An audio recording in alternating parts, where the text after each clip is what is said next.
standing next to her. Here is our image of her. In the media's relentless attempt to paint Meghan and Michelle as undeserving, angry black women, they resorted to caricatures of stereotypes rather than seeing the depth of their humanity. Yet beneath the weight of this dehumanizing narrative, both women, in their parallel journeys, discovered a reservoir of transformative love. It wasn't a loud protest or a combative response that defined their resistance, but rather the quiet strength of love radiating from their actions. Through their grace under fire, they refused to let themselves be defined by the narrow narratives imposed upon them. Instead, they illuminated the truth of their essence, demonstrating resilience, compassion, and unwavering dignity in the softest whispers of their defiance. They echoed the powerful refrain that love, not hatred, is the ultimate force for change. From the esteemed corridors of the White House to the opulent halls of the palace, their narratives unfolded against a backdrop of scrutiny and discrimination. Yet amidst the clamor, they found sanctuary in the arms of love. Take a listen to Michelle. Some folks out there today seem to have a very different perspective. They seem to view our diversity as a threat to be contained rather than as a resource to be tapped. They tell us to be afraid of those who are different, to be suspicious of those with whom we disagree. They act as if name-calling is an acceptable substitute for thoughtful debate, as if anger and intolerance should be our default state rather than the optimism and openness that have always been the engine of our progress. The media painted them as caricatures. You saw Meghan. You saw how they painted Michelle. Yet in the face of such dehumanization, they stood tall, wielding a weapon far more potent than hate. Love. Love for their partners, love for those whose unwavering support fortified their spirits, love for their families, whose embrace provided refuge in the storm, and love for their constituents and members of their tribes, whose hopes and dreams fueled their unwavering resolve. Listen to how strong their love was then. And if it was like that then, can you imagine how it has grown? Oh, the power of love. A bit of background. That is but one reason why Michelle Obama will always be I'd never heard of Meghan my before, forever and First Lady. I was The media's beautifully brush surprised when painted I them walked as into that room and saw her, caricatures, and attempting was to sitting there, I was reduce like, Michelle okay, to well, a I really have to militant up figure. my game. They portrayed them I had to with sit down and have exaggerated and make sure I features, got a good chat. showed And Meghan is that quite injecting refreshing herself. for you saw in the way image. that you've been brought up, you know, with a lot of people knowing. But in the a lot face of about such you. Was it dehumanization, refreshing? Thinking they know. they stood Thinking. tall, Yeah, no, it wielding was a hugely weapon more refreshing to be able to potent get than hate. to know someone who love. isn't necessarily within your circle, doesn't know much about me, I don't know much about her. So to be able to start almost afresh, right from the beginning, and getting to know each other step by step, and then taking that huge leap of only 2 dates, and then going effectively on holiday together in the middle of nowhere, and sharing a tent together and all that kind of stuff. It was fantastic. It was absolutely amazing to get to know her as quickly as I did.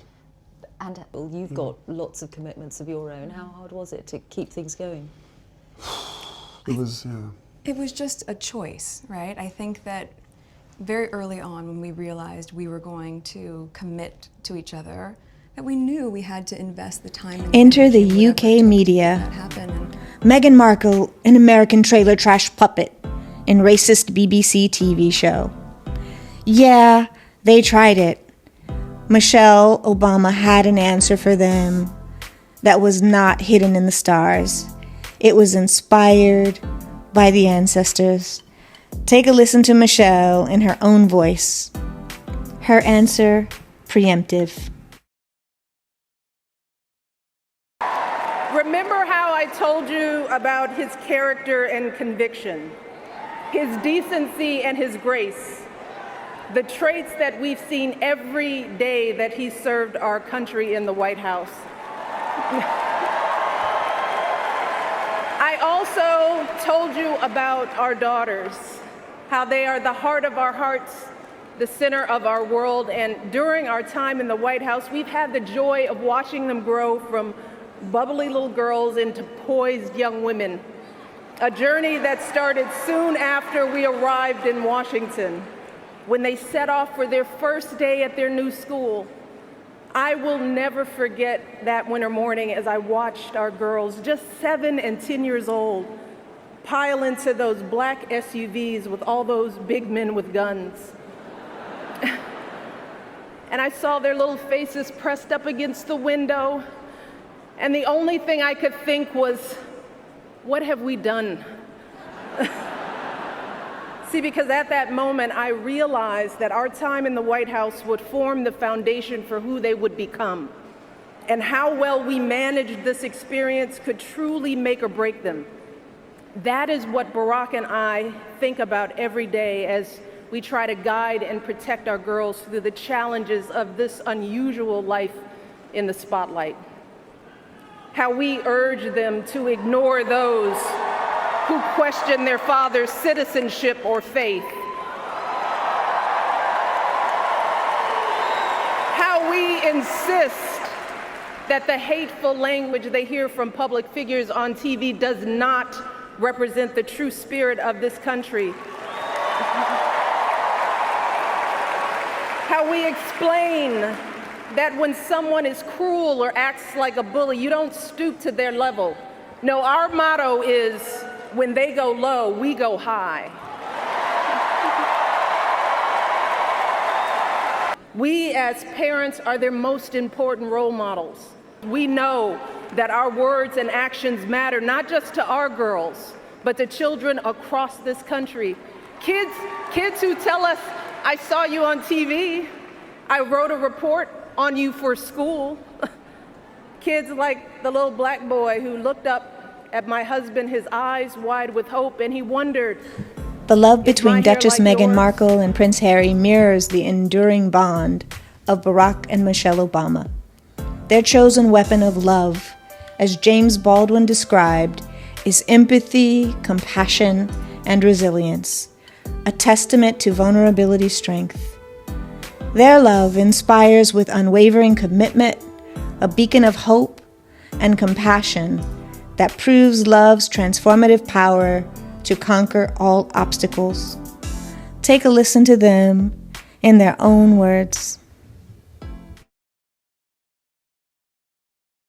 It's a big deal, and it's it's not it's not easy for anybody. But I know that at the end of the day she chooses me and I choose her, and therefore whatever we have to tackle together or individually will always be us together as a team. So I think she's capable. So nicely said, isn't it? I don't know. She's capable of anything, and together, as I said, there's a hell of a lot of stuff and work that needs doing.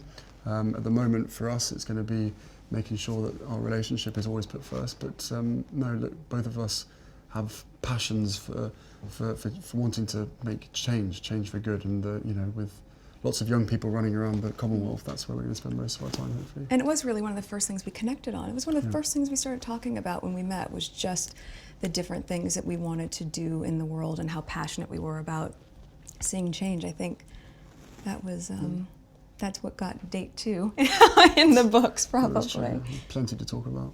But they also had never seen me so happy, and I think also once my friends, were able to really meet Harry and my mom, who we've spent a lot of time with, who was so much fun.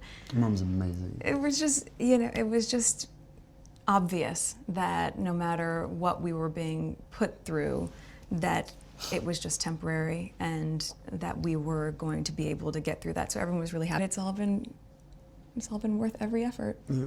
We are left with a profound appreciation for the enduring love stories of Duchess Meghan and Prince Harry, alongside President Barack Obama and First Lady Michelle Obama.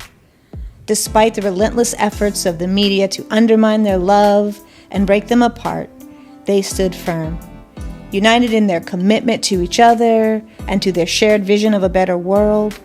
In the words of Toni Morrison, "Love is divine only and difficult always. If you think it's easy, you are a fool. If you think it's natural, you are blind." Their triumph over adversity serves as a powerful reminder of the resilience of love and the indomitable human spirit. We at the Sussex Studio Podcast want to extend our deepest gratitude to you, our listeners, for joining us on this journey through the lives and loves of these two remarkable couples. Your support and engagement have been and are invaluable.